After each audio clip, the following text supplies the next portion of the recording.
Hey race fans, welcome back to Behind the Helmet. I'm Sean. With me today, racing the number 22 Ford Mustang for Team Penske, Austin Cindric. Austin, thank you for joining us. What's going on? Good to be here. Yeah, so you actually just locked in the championship for the Xfinity Racing Series. How are you feeling? Yeah, it feels great. Obviously, wrapping up regular season championship puts us in a great position for the playoffs, postseason. So it's all about trying to figure out what we can do to get into the Final Four. That one race in Phoenix where everything's on the line. So I'm excited about it. That's 15 points towards the playoffs and a trophy and a little bit of pride for me and my team. So it's been a lot of fun lately. Well, I mean, it's been awesome watching, kind of where you started this season and then where you've ended up. And speaking of, what an insane season it's been, what with like the lockdown and everything. Can you kind of walk us through, how the season has been for you? Yeah, so NASCAR, we usually start out at the end of February, starting in Daytona and we'll end in Phoenix in November. Obviously, an extremely long season. But yeah, we got through the first couple races of the year. Things were going well. We had some good finishes, and we were just talking about it. We were headed to Atlanta, got on the plane, flew to Atlanta, landed there, no problems, and we got a call from NASCAR. Said, hey, just hang out there for a second. And so we all the Xfinity race teams, we all sat at the FBO on the tarmac waiting for NASCAR to tell us something. I mean, we heard all these things about what's going on in China and, other places in the world. And then they told us to go home. So we never left the airport in Atlanta. And from there, we hadn't gone back to a racetrack until fast forward to May was the next time we raced, which was in Darlington. And since then, I haven't been to the race shop. Our team has very strict guidelines. They've segmented shifts, pretty much minimal contact between people. Every team has a different thing, but the work NASCAR's had to put forth to get us all back on the racetrack's been really impressive. I mean, we've gone from having 2-3 day weekends to now we show up with no practice, no qualifying, literally first laps on track or the first laps of the race, which has been a lot of fun. In some ways, I think that's played to some of my strengths, but it's definitely unload and go, and hopefully you've brought the right stuff. Yes, I mean, obviously it's extremely different than it was, at the beginning of the season to now. So, and you kind of touched upon it, and I've talked about this with some of the other drivers. What are your feelings for, things like how they've kind of changed, and where do you see, long-term impacts for racing? Yeah, I mean, I think we've all proved that it's possible to show up and not practice. I mean, NASCAR is entertainment before it is sport. So that's at least the way I've looked at it. I mean, we've got really exciting races, and the races haven't been any less exciting since we've started doing it with no practice. I mean, there's definitely a lot of challenges. I think there's less mechanical issues than you probably would have thought we would have had heading into all this. So I'd look to see that continuing into the future, no matter what social guidelines we have moving forward.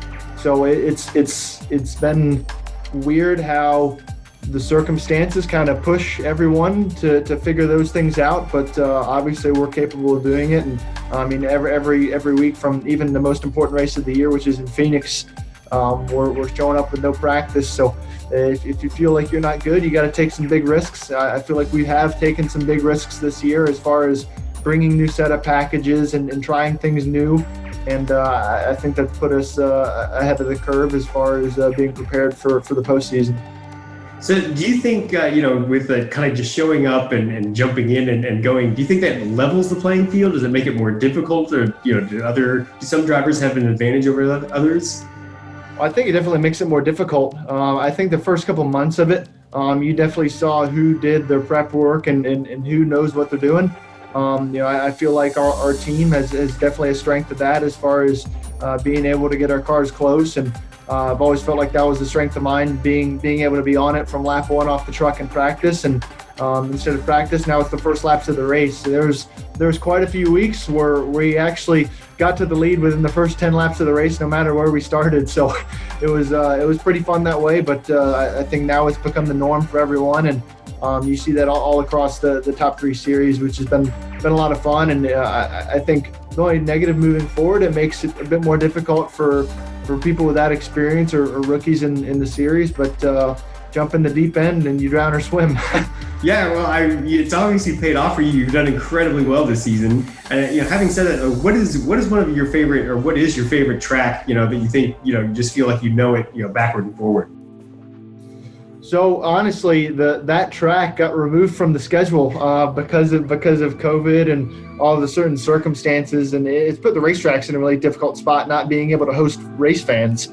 I mean, obviously that's a source of income for the tracks, and so we didn't get to go to Mid-Ohio this year, which Mid-Ohio has been an incredibly great track for me, not only just in NASCAR but in sports car racing. But we won the race there last year and qualified on pole there the last 2 years, and we didn't get to go there this year, so it was kind of a bummer. But I look forward to getting back to Mid-Ohio sometime soon. Yeah, definitely. The changes and things have been just incredible. The entire landscape of racing has been changed so much. Speaking of COVID and the lockdown, what did you get up to during the hiatus?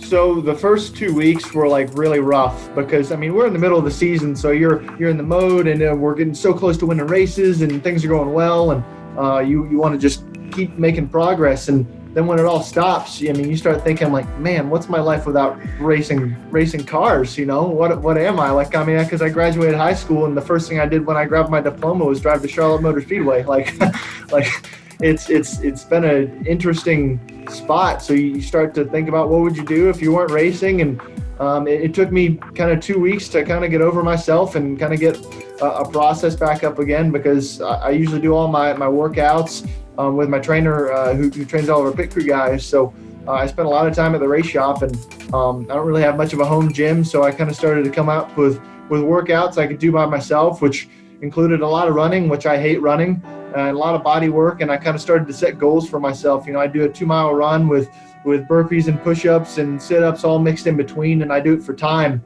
And I think I took 10 minutes off my time to where I was running a 6-minute mile pace for 2 miles with all the body weight exercises. So I clipped my goal, and I haven't run a mile since I've been able to go back to the gym. But stuff like that was able to keep me going. And then when we announced that we were getting to go back to Darlington and really restart the season and get things going was really great. And obviously we've been racing. We've raced every single week since, and we'll do that until November.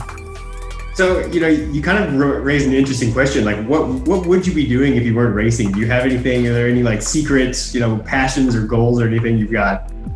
So if I take racing out of the picture from the time I was in high school, I was actually really good at playing the tuba. So I guess my band teacher would always tell me how valuable tuba players are when it comes to getting scholarships for college. I always like science and math and engineering, so I figured I'd probably go get a tuba scholarship and go to some college for science or math or whatever. But man, I never really because I got to the point I was like, man, maybe I should take this time to do like an online class or something productive. And the more and more I thought about it, the more and more I realized I really want to just be a race car driver. Not just from a hard work standpoint, but it really confirmed some of the passions that I have for what I do within the sport, and definitely lit a fire for why I'm at where I'm at, and why I love what I do. Yeah, and obviously it shows. You got to stick to your passions. It's a good thing that it's been opened back up. But I do want to say, tuba playing that's actually something really unique. And if you ever feel like you'd like to show off those skills, you just let us here at Real Racing 3 know. We would be happy to. I used to play the saxophone back in high school. Maybe we'll get like some kind of jazz band thing going on. You were a lot cooler than I was, because all the cool kids played saxophone or either saxophone or percussion, and I was just the lovable kid playing the tuba, doing all the bass lines, because no one wanted to play. So 5th grade, we got to pick instruments. This all started in 5th grade, and everyone wanted to play the trumpet and the saxophone. I wanted to play the trumpet, and my band teacher's like, look, we can't all have trumpets, so someone's got to bite the bullet and play the euphonium or the tuba. I'm like, all right, whatever, I'll do it. And here I am. I'd never played a note on the trumpet, but yeah, I can play the hell out of a tuba. Do you ever pick it back up? I thought about it. I really thought about it, but I was almost too embarrassed to do. I was like, no, I gotta hold out. That, and like the tuba, you're always secondary. Like you're always just supporting somebody else's role. So I would need somebody else to play with. So I didn't get that far. I got really close to emailing my band teacher, telling him that I was gonna pick up the tuba again, but overall, maybe one day. That would be incredible. And yeah, I hope to see the return of the tuba. Honestly, I think that'd be great. So we talked about this a little bit before the interview started. So, you've got like a side project that you've kind of been doing, in your spare time, which you probably don't have much of right now, but could you tell us a little bit about that? So in all my weirdness, I went on Craigslist about a year and a half ago and found me a 1993 Volvo 240 station wagon. If you don't know what that is, it's basically like the boxy grandma station wagon that, that this car was literally made the same from 1974 to 1993. And I got a one-way trip to Kentucky to pick it up. I drove it 7 hours back. I drove it around for 2 weeks and pulled the motor out because I wanted to do a Coyote swap, put a Ford 5-liter in it, and obviously big brakes, big tires, pretty much every upgrade you can think of. And you asked me why I would want to do anything like that, and that's a great question because it's not the station wagon that anybody asked for, and simply just to be obnoxious and to have fun with it. I've done a lot of the work by myself. Before this interview started, I was over welding some mounts for my jig because I'm transferring over the mounts from the old rear housing to a new rear end housing. So it's been a lot of fun. I've learned a lot of things about how to work on cars. I've always worked on race cars, especially when I was younger. I used to do a lot of work on my own cars and still do all the work on my go-kart. But I've learned a lot about, knowing that metal is metal instead of, oh, this is a body panel. It's like, no, this is literally just a piece of steel and you can do whatever you want with it. But at the same time, that confidence definitely comes with some consequences. So it's been fun learning how to do those things, and hopefully that thing can get on the ground here sooner than later. Well, it'd be really awesome to see like a before and after, pick and contrast and compare like where it started and where you've ended up. So I did do a 0 to 60 test in it. I did it with my stopwatch just sitting in the car, and it was 13.6 0 to 60 on a slight downhill. So I'm thinking that it's going to be quicker. I mean, the old motor barely made 90 horsepower new, so I've got high hopes for it. I mean, it's only 2,800 pounds. I mean, that's several hundred pounds lighter than my Ford Mustang street car. So I mean, there could be some serious competition, but it's all about that Ford power for sure. So do you think you'll be doing on the track and Ford Mustang with your team, and then street racing with this thing? I don't know about street race. I've never been a huge component of when you pull up to the stoplight. I usually like to take it pretty easy, but just the sheer awe of pulling up next to someone, because I want to do side pipes too, like dual side exit exhaust. I mean, the tires on this thing are massive. I've had to blow out all the rear fenders, the front fenders. I mean, I put the same size tire that's on my Mustang on this tiny little station wagon. So it's going to be a monster. I've already got the motor mounted in it, so a lot of small details left to go, but it's definitely going to be a lot of fun. Hopefully I can fit all my crew guys in there and take them all out to lunch, but it's definitely for the sheer stupidity and the wow factor of everything that's going to make it what it is. I think it sounds awesome. Honestly, I cannot wait to see what this thing looks like when you're done with it. It sounds awesome. I'm looking forward to it. I get a lot of slack from a lot of people about how little progress I make. I mean, because I've been doing it for like 2 years now, but it's great for post-race weekend therapy. If I need something to take out some aggression on, I'm gonna just go scrub away some grease on the old wagon. I mean, look, it's great to have a hobby, and it sounds like a really interesting one.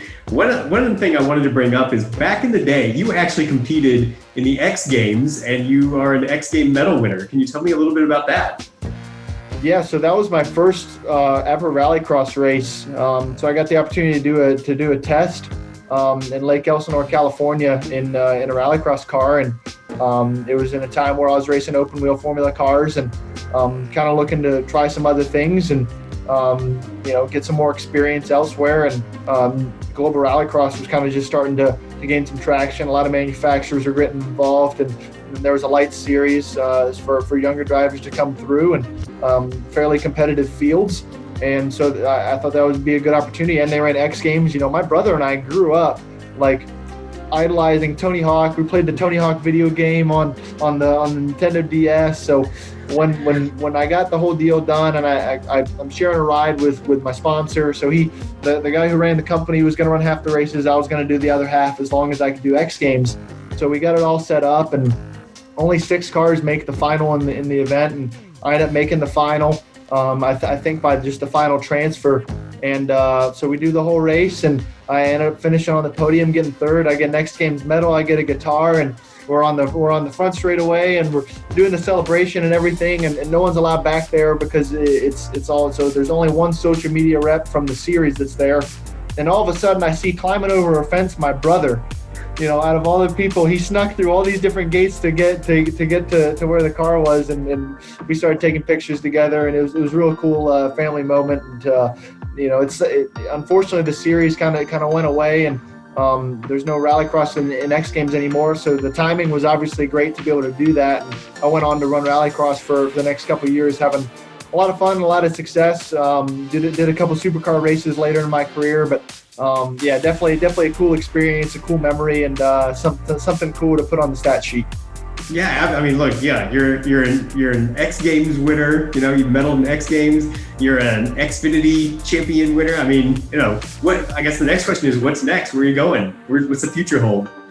Well, hopefully, one year I'll be racing against the best guys in the Cup Series. That's my immediate goal. I've driven a lot of different types of race cars, and been really fortunate to do that over a really short span of time, between some of the coolest sports cars in the world to sliding in rallycross cars on dirt, over jumps, on ice, and then obviously racing stock cars for Ford, and kind of moving up through the ranks relatively quickly. So it's having a short amount of time. It's been a lot of fun, but I'd love to be racing against the best guys on Sundays, and trying to win races at the highest level. Well, I mean, I think you're on the right track. You've got a bright future ahead of you. Austin, thanks so much for joining us. Hey man, no problem. Thank you. Thank you.